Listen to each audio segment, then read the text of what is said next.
Welcome to the Divorce Survival Guide podcast, where we have open and honest conversations about co-parenting, separation, divorce, and the hardest question of all, should you stay or should you go?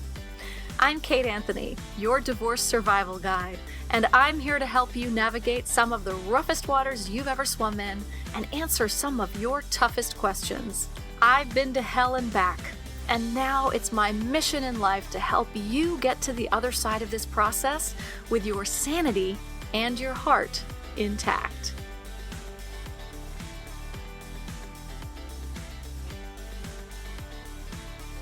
Hey everyone, welcome back. So we have another series coming at you this month. This one is neurodivergence in relationships, in ourselves, whether it is ADHD or autism or anything, anywhere on the spectrum that makes us or our partners and our kids unique and awesome. And I'm excited about this one because I've got a couple of different angles on it, right? I've got Dr. Amelia Kelley here to talk about strategies and exercises for women to harness our untapped gifts, women with ADHD. I've got Tara McMullin, who is an old friend and colleague of mine from the internet, who was diagnosed with autism at the age of 38. I've got my dear friend Zawn Villines coming back to talk about the ways that men in particular, I think, weaponize their ADHD or autism in relationships. Or, use it as an excuse or whatever. And why, if you know Zawn, why that's bullshit and it won't fly. And I have Tracy Otsuka coming on as well. So we've got an amazing lineup, and I wanted to just sort of tee it up for you a little bit today. I think this is kind of the way we're going to do things, which is that I will do a solo episode, often introducing the topic and telling you a little bit more about why I think this is important before bringing on guests. I mean, look, I think I've talked a lot in the past about the fact that my son has a very serious ADHD diagnosis. What I mean by that is that it's a severe diagnosis. It's one of those that when he was evaluated at a very early age, because his symptoms were that severe, when I got the evaluation back and I took it to school or the teachers or the experts or whatever, or then, you'd go see another specialist and they would take the evaluation and it was always the same thing. They would go, oh, okay. So I have been parenting a child with ADHD for 19 years now. And it's presented a lot of challenges and difficulties. And it presented a ton of challenges in my marriage and in my co-parenting relationship with my ex-husband. A lot of it primarily, I think, my ex used to do this thing. And I will say that he doesn't do this anymore. For many of you know this. If you're newer to my show, you may not know this, but, I've been divorced for over 15 years. And my relationship with my ex-husband has had peaks and valleys. In some of the darkest times, some of the deepest valleys have been around co-parenting, for sure. We are now in a really good place. And part of the reason that we're in such a good place is that he has actually had to face a lot of his shit in the last few years. And he has done a tremendous amount of work that I never thought I'd see him do. And it came about from, hitting a bottom that he never thought he'd hit, but he did. it was epic enough for him to really make some significant changes in his life. And I'm really proud of him and the work that he's done.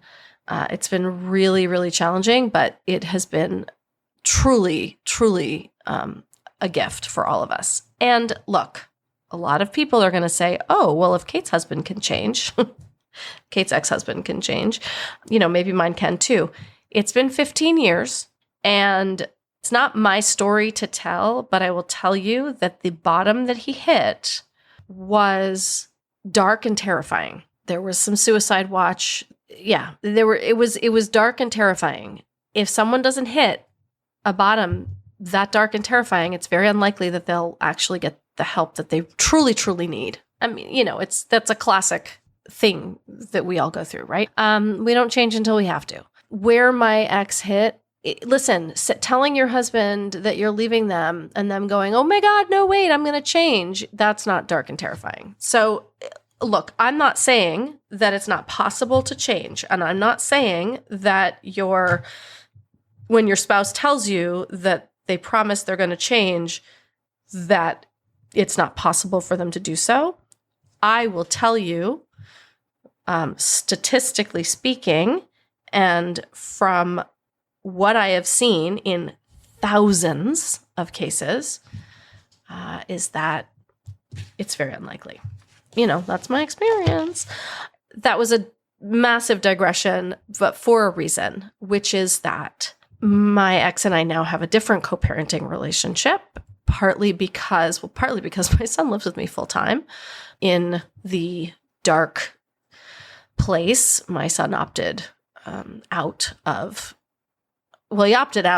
going back and forth between houses because he was 16 and he was fucking over it. And he also opted to be with me because his dad really shit the bed. And it took a long time for his dad to make amends. And, I will say one of the things I love about my child is that when his son came and made amends and apologized for his truly horrific behavior, my son looked him in the eye and he said, okay, we'll see. And he meant it.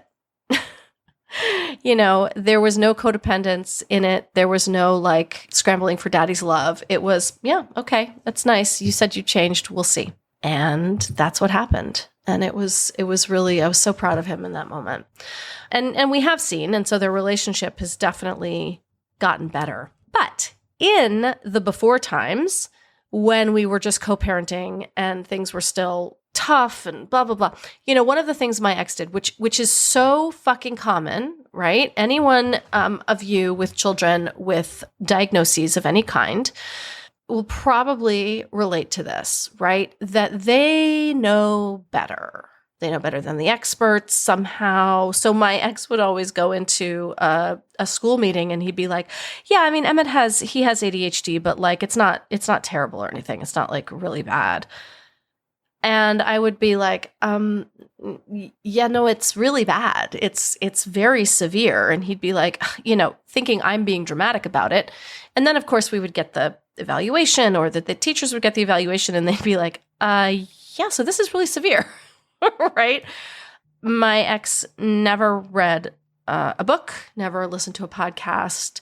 He clearly knew all of the things to do intuitively somehow, partly because he has ADHD himself. And so, not that, by the way, he was ever treated with anyone by anyone for his ADHD or medicated or anything. But again, right, it's this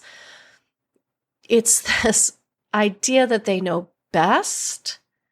They know better than the doctors, right? They know how to parent better. They haven't read any books. They haven't read any parenting books, but obviously they know how to do it better than we do. So it's really challenging. It's really, really challenging to parent a child with any form of neurodivergence or diagnosis with someone who has narcissistic behaviors and traits, who seems to think they know better than the rest of us about things somehow. And it's also really challenging to parent with someone or have a marriage and a relationship with someone who is neurodiverse or has any kind of diagnosis like this, who sort of just says like, yeah, well, it's just like I have ADHD, so I can't do that. Like I can't function as an adult in the world because I have this diagnosis that makes it impossible. And so you have to do all the relationship work and all the household work and all of the whatever work, right? All of this makes having a relationship really difficult. Here's the thing, right? I have it too. So I got a therapist who specializes in this, who you'll hear from this month. There are all of these ways of coping that women tend to consume. We read the books, we listen to the podcasts, we learn, we take the classes, we download the online programs, we do so much work. But if we're the only one doing it, whether that's, figuring out structures and systems that work for our children or within the relationship, if we're the only one doing it, then we're nags, we're the bad guys, we're difficult, all of the things, or we're just kind of alone out there on these islands. And it's really, really challenging. It's so, so, so challenging. Whether you have some form of neurodivergence, whether your children do, whether your spouse does or your ex does, there's just so much to unpack. And obviously, I don't think I can do it full justice in in 4 podcast episodes, but I think we have some really great guests and we've had some really great conversations about all sorts of things in this. And so I'm excited for you guys to listen to it. I also want to say that for people who might be newer to my show, first of all, if you're hearing me a little nasally, I have COVID again. Yay. Haven't had it since 2020, thank God, but I got hit with it last week. I'm fine, except this horrible taste in my mouth from the Paxlovid. I wanted to say that if you are new to my show, you are not going to get a politics-free experience here. I got an email from a listener. I don't know how she got my direct email address, but she did. She emailed me. And she emailed me to tell me that she found my content really helpful, but she was really disappointed when I mentioned something about politics in one of my episodes, and it really turned her off. I wrote back. I was angry at her email, and I had COVID. And so I actually owe her a bit of an amends email, which I will send later today. I don't think she's listening anymore. Anyway, it doesn't really matter. But I mean, it does matter because I need to clean it up. But I wrote an email when I was like in a COVID state and also just fucking pissed. I didn't let it sit for 24 hours as we need to do before responding to things. But anyway, when we fuck up, we clean it up. That's what we do. But, I wrote back basically saying, first of all, I'm not going to change the tone and tenor of my podcast for you, dear listener. Why I talk about politics on my podcast. And most of you who are longtime listeners know this. For those of you who are newer, I really want to be clear that I say this on my website. I say it in all of the places that, these things are not separate. They're not separate. Women's rights are on the chopping block. And I am going to be talking about this all throughout the entire month of October. I will be talking about politics the entire month of October. Let me tell you what the topics are, actually. So we're going to be talking about the Equal Rights Amendment. Because, by the way, the Equal Rights Amendment has never been ratified into the Constitution. Women have no constitutional rights to equality in the United States of America. We're going to be talking about that. We're going to be talking about women's reproductive rights. We're going to be talking about no-fault divorce and the fact that the GOP actually wants to eliminate no-fault divorce. And I'm going to be talking about the history of women's suffrage and why it matters, why our votes matter, and a few other things. These are some of the things that I have slated to talk about on the show. And the reason that I talk about them is that at my core, I'm a coach that empowers women. Women's empowerment is directly linked to feminism.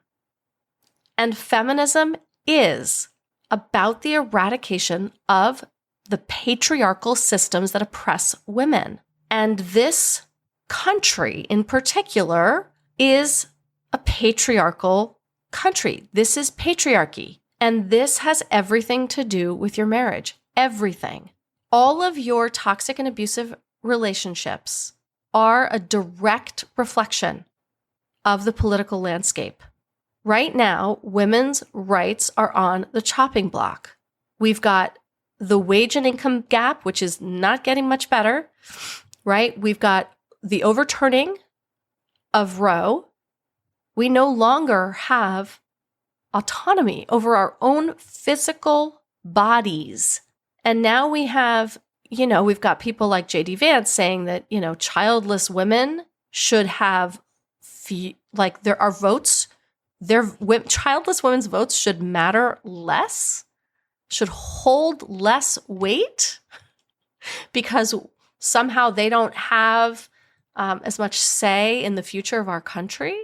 So all of this, the rise, down to the family court and family court reform, we have got a massive rise of aggressive, usually white men overtly exerting power and control over women, including and especially in their intimate relationships.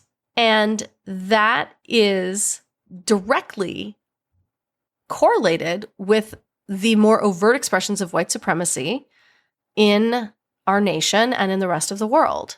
And so I cannot separate these things.